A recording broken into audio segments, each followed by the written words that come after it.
Por allá del año 2018, me quedé sin trabajo.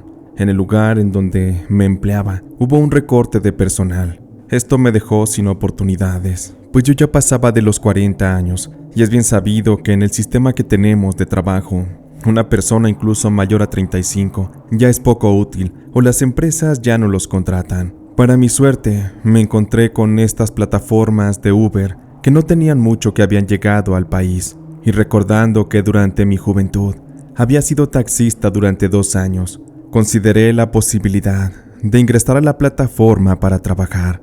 Como no era muy bueno con eso de la tecnología, le pedí a uno de mis sobrinos que me enseñara a inscribirme en la aplicación, a cómo funcionaba todo, y de esta forma, a través de un conocido que estaba buscando un chofer, fue que comencé a trabajar.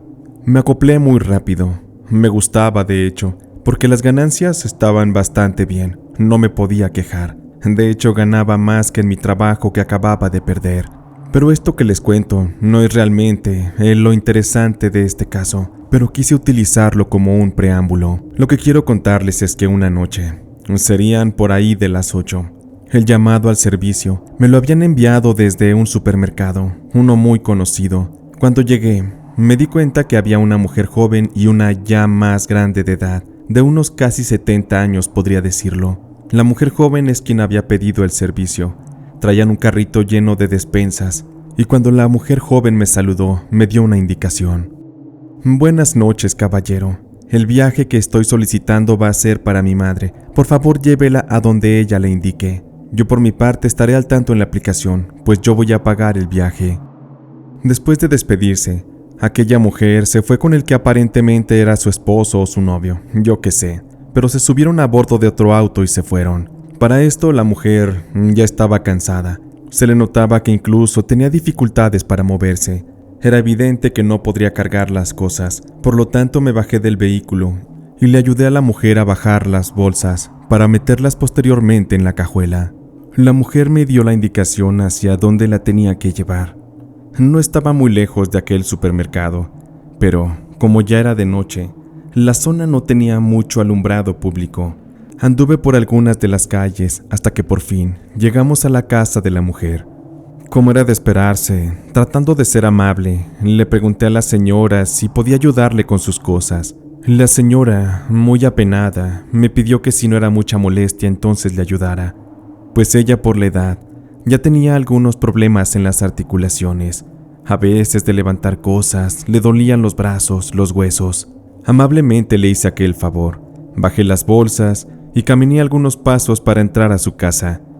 Ya estando dentro, la señora me dio la instrucción de que pusiera todo sobre la mesa, mientras que ésta se quedó un momento allá afuera, sentada en una banquita, recibiendo el aire fresco de la noche. Como aquello era mucha mercancía, entré y salí un par de veces de la casa, pero cuando dejé la última bolsa, me sorprendió haber visto cómo de una de las habitaciones abrían la puerta y vi cómo salió un niño de unos 6 años aproximadamente. Era un niño güerito, pecoso, de ojos claros, muy parecido a la señora que estaba allá afuera. Me imaginé que era su nieto, pero no me explicaba cómo es que lo habían dejado solo. Era muy pequeño para eso. El niño me miró y sonrió. Después, de entre las bolsas que había en la mesa, estuvo por ahí hurgando, hasta que sacó una manzana, le dio una mordida, se volvió a meter al cuarto. Lo extraño es que cuando vi que cerró la puerta, justo por debajo me imaginé que se vería la luz encendida de la habitación, pero no, aquel niño nunca la encendió. Estaba confundido, no sabía qué pensar. Por mi mente no pasaba que aquello pudiera ser algún fenómeno, un fantasma o algo así.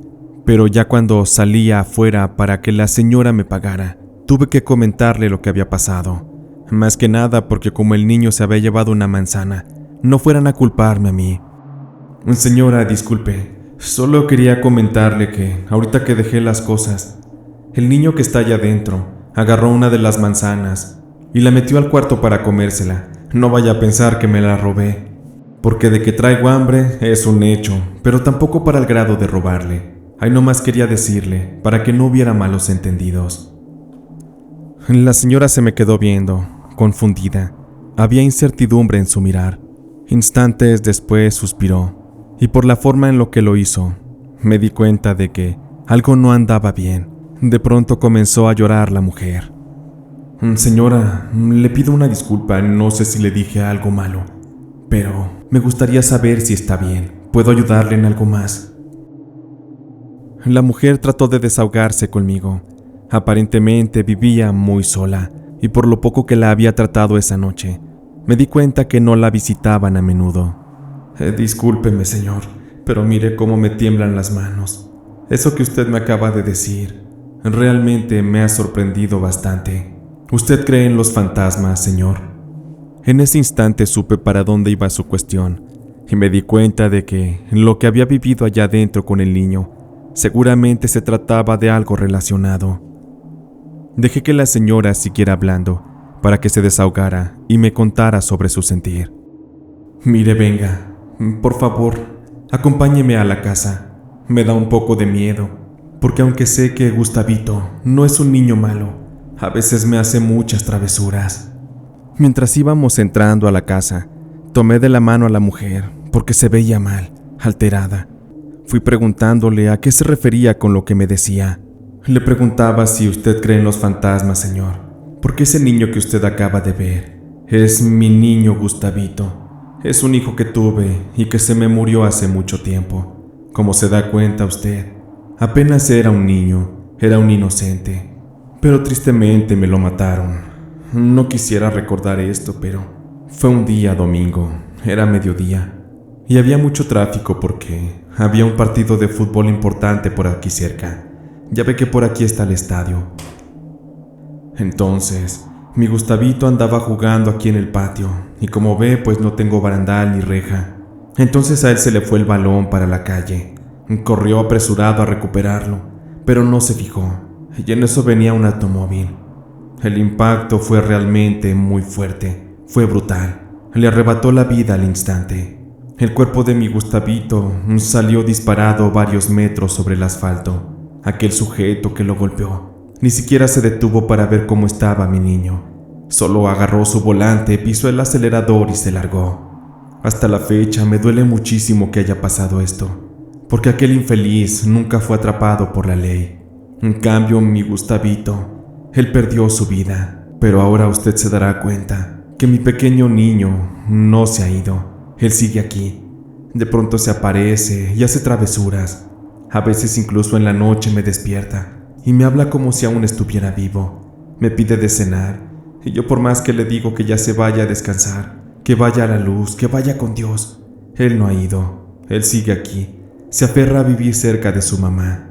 Le juro, señor, que ya estoy muy triste de todo esto. Para mí esto no es nuevo y me ha dolido toda la vida. Sí tuve otros hijos, pero mi Gustavito me ha dolido desde ese día. Ya solo estoy esperando un día a hacerme vieja para poder irme con él, para llevármelo. Ya no quiero que siga aquí. Él necesita descansar, pero siento que no sabe cómo. Pero bueno, creo que ya lo estoy entreteniendo mucho. Ya mejor es que se vaya a trabajar. No vaya a perder más clientes y vaya a regresar a su casa sin dinero. Le dije a la señora que no se preocupara, que le iba a hacer compañía el rato que fuera necesario hasta que se calmara. Estando ahí en la casa, le pedí a la señora que me permitiera entrar a la habitación donde el niño salió. La mujer me acompañó. Estuvimos recorriendo el espacio y justo detrás de uno de los roperos vi que sobre el piso se encontraba tirada la manzana. No estaba mordida ni nada, pese a que vi que el niño la mordió, pero de esa forma comprobé que la aparición de aquel niño era completamente real. No era una mentira. Fue algo que yo lo vi con mis propios ojos. Ahora que lo pienso bien, la apariencia de ese niño era muy extraña. En su piel había cierta palidez y en sus ojos había una mirada aparentemente feliz, pero profundamente apagada, como si la chispa de la vida se le hubiera ido. Y era un hecho aquello, porque el niño ya estaba muerto. Sé que solo les comenté que la mujer estaba aterrada, tenía mucho miedo, pero yo también. Aquello fue algo muy difícil y era la primera vez que experimentaba algo paranormal.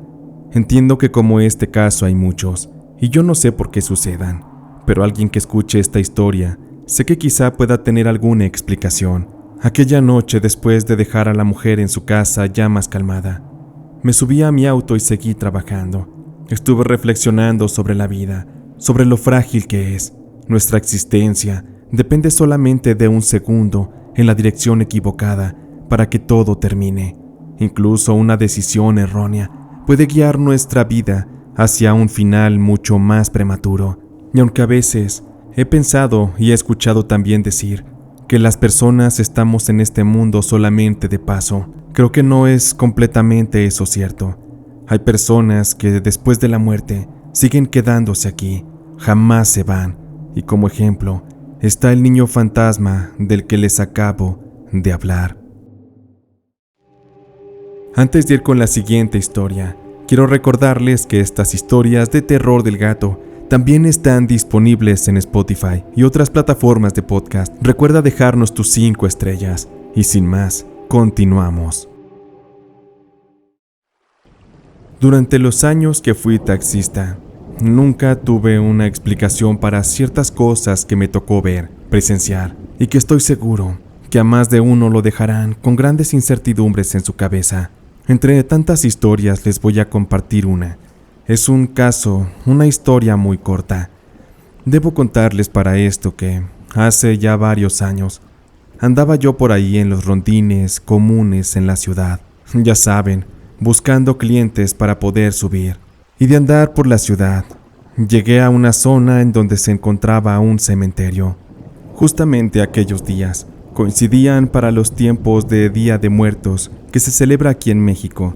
Y como se sabrá, mucha gente acude a los cementerios a visitar a sus difuntos, para dejarles una ofrenda, para saludarlos, para recordarlos con cariño. Justo cuando estaba sobre el costado del cementerio, empecé a avanzar un poco más lento, pues vi que había varias personas. Entre estas, había una mujer que estaba acompañada de lo que parecía ser su esposo, y también de un joven adolescente. La mujer aquella, quien vestía un rebozo en tono oscuro y un vestido del mismo color, levantó la mano en señal de que me detuviera para solicitar servicio. Fui bajando la velocidad hasta que me detuve completamente. En eso la mujer se acercó a mí y me preguntó cuánto le cobraba a una colonia que se encontraba por ahí cerca. Mientras hacíamos las negociaciones, aquel hombre se veía muy raro, se veía tenso, con la mirada perdida. El niño tenía lágrimas en los ojos, pues aparentemente se encontraba triste. Me imaginé que por el difunto al que habían ido a visitar. Cuando la mujer y yo llegamos a un acuerdo, les pedí que se subieran al auto. Mientras lo hacían, recuerdo que empecé a mover las estaciones del radio, tratando de reparar una aparente falla en la señal. Me parecía muy raro aquello. Es algo que no me había pasado antes. Me resigné a que aquello no tendría compostura en ese momento. Así que decidí seguir en mis labores. Estaba a punto de arrancar el vehículo, cuando en eso, al voltear por el retrovisor a la parte de atrás, que es a donde se habían ido a sentar los pasajeros, noté que solamente estaba la mujer con el adolescente. La mujer miraba por la ventana, llorando, muy triste. El adolescente también, pero el hombre que les acompañaba, noté que no estaba ahí arriba. Cuando volteé para atrás, vi cómo el señor estaba recargado sobre la ventanilla del auto, contemplando a la mujer y al adolescente, pero estaba ahí, callado. Y como para arrancar el vehículo, tuve que preguntarle a la mujer si le podía pedir al señor que se quitara de ahí de la ventana, porque podría lastimarlo al arrancar. Por mi parte supuse que el señor solamente había puesto a la señora y al niño en el taxi y pretendía irse aparte, pero me sorprendió lo que la mujer me respondió. Disculpe, señor, ¿a qué se refiere? Porque solamente venimos mi hijo y yo, no hay nadie más con nosotros. Les juro que cuando volteé a ver nuevamente a la ventanilla, aquel hombre ya no estaba. Disculpe, señora, creí que el señor de la chamarra y del sombrero venía con ustedes, pero no, solamente creo que me equivoqué. Pero es que cuando usted me hizo la parada, vi que estaban los tres, por eso creí que venía con ustedes. Pero ahora, la verdad es que ya estoy confundido. No quiero decir cosas porque estamos afuera del panteón, pero a lo mejor ya hasta fue un fantasma. La mujer, un tanto angustiada, me preguntó cómo iba vestido el hombre. Cuando le di todos los detalles y la descripción completamente específica de cómo estaba vestido y la apariencia del sujeto, la señora empezó a llorar y empezó a contarme que ese hombre tenía la descripción exacta del que había sido su marido y que había muerto un par de años atrás. Me contó que ese día habían ido a visitar su tumba, a rezarle, a platicar con él. Estábamos muy pero muy sorprendidos, incluso hasta asustados. Cuando arranqué el taxi, todo el trayecto estuvimos platicando del tema y llegamos a la conclusión de que aquel difunto acompañó a la señora y al joven hasta el taxi para cuidarlos, para darles a entender que sigue al pendiente de sus vidas, aún después de haber muerto. Entiendo que muchas personas han vivido cosas similares. Creo que no soy el único que le ha tocado ver o presenciar un fantasma. He escuchado muchas historias en este canal y en otras también. Por ello, es que me alegra poder haber compartido esto con ustedes. Fue para una noche que me quedé a dormir en la casa de mi abuelita. Aquel día íbamos solamente mi madre y yo, pues mi papá trabajaba mucho y mis hermanos ya eran más grandes y ya no seguían tanto a mi mamá. Y en esa casa me tocó experimentar algo que hasta la fecha no sé cómo explicar. Verán, esa noche habrían sido ya como las 8 y mi abuela, como ya era grande de edad, acostumbraba a dormir temprano. Mi madre se fue a dormir también y a mí me durmieron en la sala, en un sofá. Solo me arrimaron unas cobijas y me apagaron todas las luces. Como yo era un niño bastante hiperactivo y eran tiempos de vacaciones, era muy difícil que pudiera dormirme temprano. Para esto, cuando mi mamá se durmió y mi abuela también, prendí la tele y me puse a ver unos programas, pues mi abuela tenía televisión por cable. De estar viendo la televisión, no recuerdo en qué momento me quedé dormido, pero al pasar de unas horas, abrí los ojos porque algo, o mejor dicho, un ruido, sacudió la tranquilidad de la casa. Aquello provenía de la calle. Recuerdo que me levanté del sillón y traté de caminar hacia la ventana, pero antes de que pudiera asomarme, en la azotea, como la casa de mi abuelita era de solamente un piso, escuché claramente como unas cadenas sonaban con fuerza, como si fueran muy pesadas y alguien las arrastrara. Aquello venía acompañado de unos pasos, como si alguien con unas botas azotara sus tacones contra el techo. Aquello habrá durado unos 15-20 segundos y después a mí no me quedó más que gritar. Me aterré bastante por lo que estaba presenciando. Corrí hasta el cuarto donde estaba mi madre durmiendo. Toqué en varias ocasiones. Mamá, mamá, despierta, por favor.